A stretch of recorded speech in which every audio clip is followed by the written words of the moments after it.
All right, the next one we're gonna do is 8-17. And this is the direct write-off method.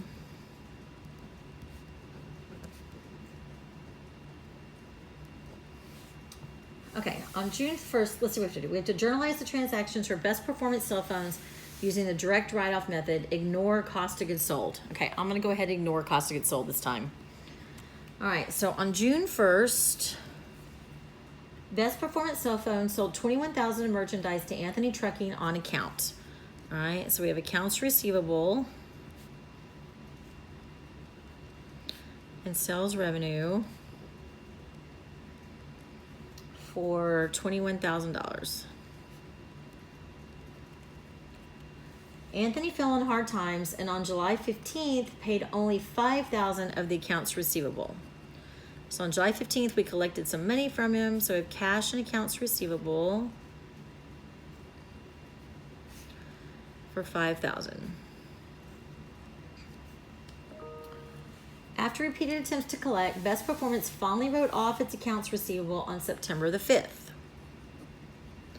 All right, so now they owe us $16,000, right? They started off owing us 21, they paid 5, so now they owe us 16. That's what we currently have. And we're gonna just write it off, and we use the direct write-off method. So we debit bad debt expense, oops, sorry, and we credit their accounts receivable directly.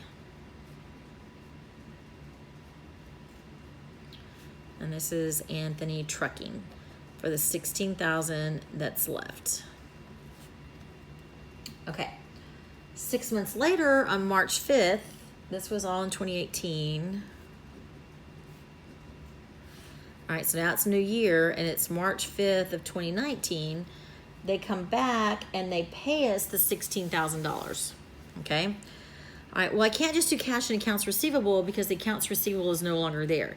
So the first thing I have to do is reinstate this account, all right, and I reverse this entry. So I'm gonna debit accounts receivable for Anthony Trucking, credit the bad debt expense for the 16. This is called reinstate. Reinstate the account. All right, then I can collect the cash and credit the accounts receivable.